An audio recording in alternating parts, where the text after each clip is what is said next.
Here's a segment from a recent Gun Talk Radio episode. You can listen to all the Gun Talk Radio podcasts however you tune in, or check out guntalk.com for more. Well, I would hope that by now you've heard us talk about our series, First Person Defender. We're in our, 10th season now of doing this. It's a digital delivery only television show, if you will, series where the concept is you take people and you drop them into a self-defense situation. It's a carjacking, an ATM robbery, whatever. We use simunitions or some type of non-lethal firearm propellant or projectiles. And we try to set up to challenge people, and then they go through the scenario, and then we give them a little bit of training, and then let them try something not exactly the same, but kind of similar, so they can have some learning taking place with the whole deal. In addition to that, and it's not just watching those, we've expanded it over the years, and now we have an awful lot of, I never thought about that type of videos where, things like how to find the red dot, how to use self-defense lights, when to engage a manual safety, on and on and on, things where you're thinking, I never actually thought about that there was actually a right or a wrong or a best way to do things. And we have all of those videos, with thousands and thousands of videos available wherever you get your streaming video. You can find Gun Talk there. Well, some of the folks who go through there, it's an experience and a half. Joining us right now is Luke Capria. He just recently went through First Person Defender with us. Luke, how was it, man? It was amazing, Tom. Thank you.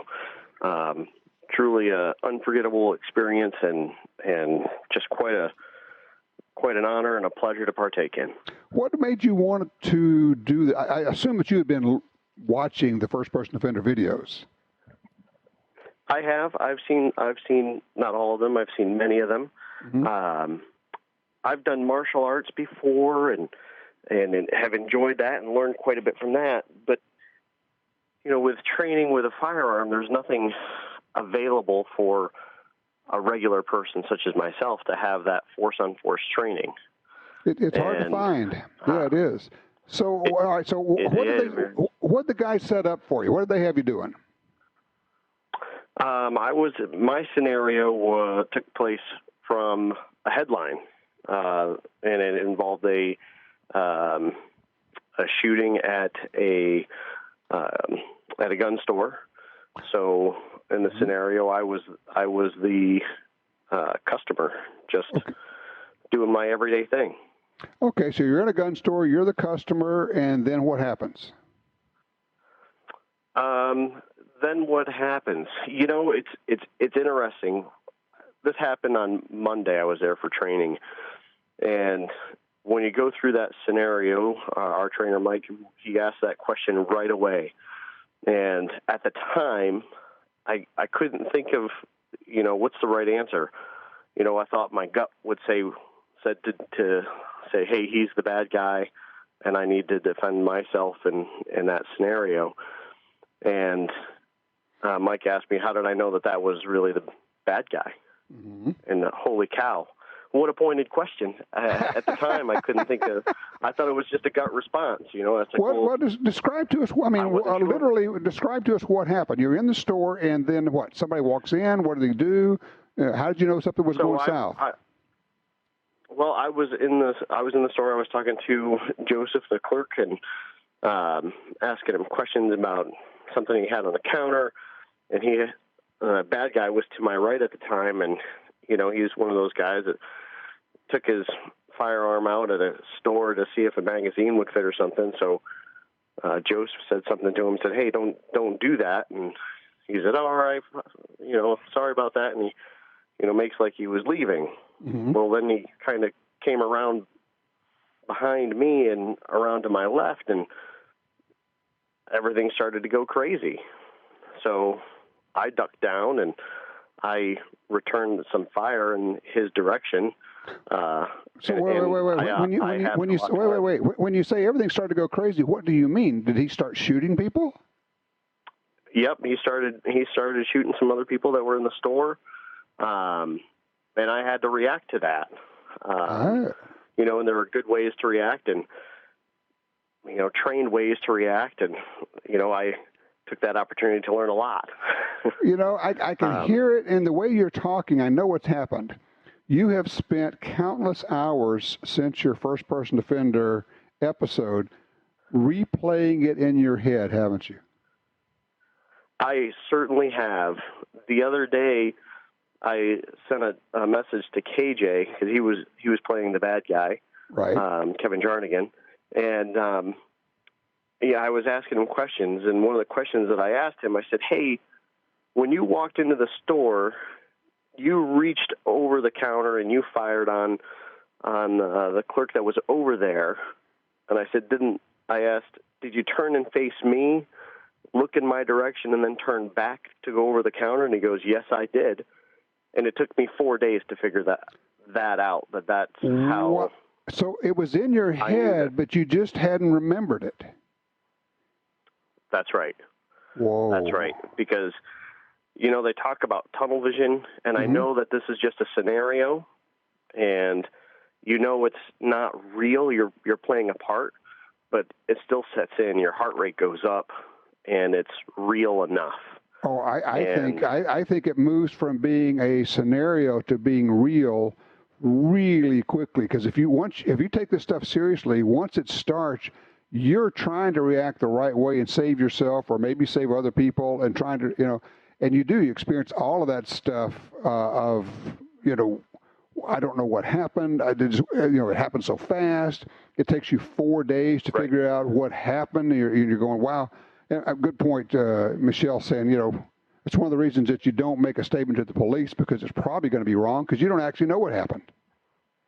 And that was my point to KJ exactly, I received great training while I was there, but probably my biggest takeaway was that, it makes me appreciate my Fifth Amendment rights more, because I could just spout off stuff, saying things, because that's what I thought, but that's not really what happened. So and imagine if there's a security camera. Imagine they're looking at the security camera footage and going, well, he told us he did this thing, but this is actually what he did. That guy's lying to us. Right. That's right. And in this case, we have actual cameras there filming the whole scenario to see exactly what happened. I haven't seen any of that footage yet, so it'll be interesting for me to see how that plays out when it airs. Talking with Luke, who just went through the first-person defender scenario just this past week. It was basically, as you say, ripped out of the headlines, a shooting at a gun store, and guy comes in, starts shooting people, and, all heck breaks loose. So, Luke, you do this scenario, this thing just goes crazy, and then, of course, typically we run the scenario, and then we stop, and then you get a little training. So what happened during the training? What did you guys discuss? Some of the things we discussed was how I currently carry is off body. So I had that with me. So we talked about that a little bit, and maybe some better ways to do that. And then we talked about using more of the space available for cover and or concealment and whatnot, and how to utilize those spaces. And then once you're in there, how do you defend yourself while you're in there? So we went over some tactics on how to present and use that's available to you. How did you feel about the training you were getting there? Was it useful to you? It was awesome. Mike was very knowledgeable, very passionate, and you felt that. Well, I felt that in the questions that he was asking me, the advice that he was telling me, and I used that. And we go on and we talked about ways to practice that. Okay. So it's fast. It's not like it's a day course where you're there. No. It's 30 minutes or an hour's worth of training. Yes, not a lot. So what happened the second time around when they did the scenario on you again? So the second scenario was interesting because, as you mentioned, it does change, and they changed it up a little bit. There wasn't just one bad guy; there was two bad guys this time, and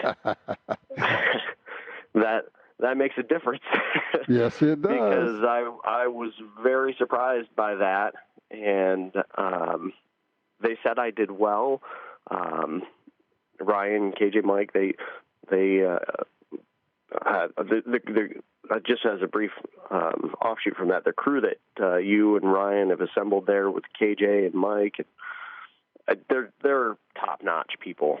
It's a heck of a crew you got there. I mean, I know that I sound biased only because I am, but I think they're the best in the business by far. Our team is absolutely phenomenal in what they do, and keeping it safe, and making the training real, and producing things in such a way that people can actually learn from them.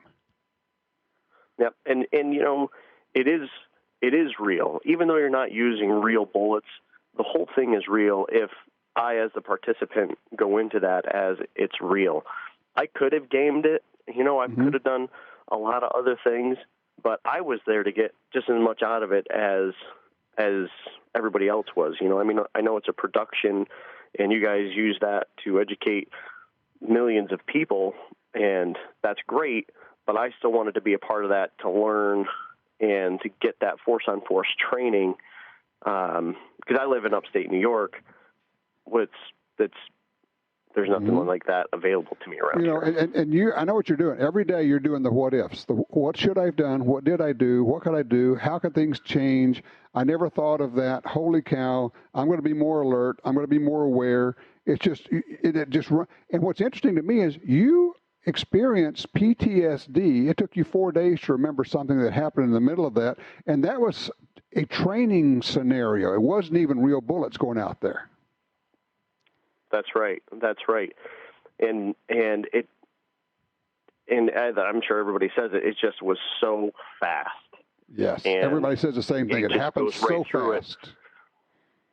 Yeah, so you need that time to think about it. You need to be able to say, well, what did happen, so that you can articulate it to the authorities that are asking you that question. Hopefully they're asking you those questions at the end of it. And it's important for you to get your head around it, because it's not easy. To your point and to your experience, one of the things you want to say is, look, there's the bad guy. This is what he did. And then pretty quickly stop talking and say, officer, look, I would love to talk with you about this, but I know that I probably need to talk to my attorney. And all you're doing is buying time. It's not so much that you need to talk to your attorney. You need to buy time so you can process it and figure out what the heck just happened. And, you need a few days and say, be happy to come in with my attorney and talk with you guys, do whatever we do. But at this point, probably we're going to have to stop talking until I talk with my attorney. That's what you're doing, is you're buying time with that. That's exactly right. Because as I said, I reluctantly, I definitely don't want to be a hero. I'll reluctantly be a hero, and I definitely don't want to be a dead hero. And I want to help the police. I want to help the people that are there to make sure everything is right. But at the same time, if I talk too soon, then I might not be helping anyone or enough people or even myself. Well, you're going to benefit so much from having done first-person offender. You're going to cycle this. You're going to become a safer person. And I just want to thank you, Luke. Thanks for coming down, man. And I'm glad it was worthwhile. I can't wait to see it once we get it up online.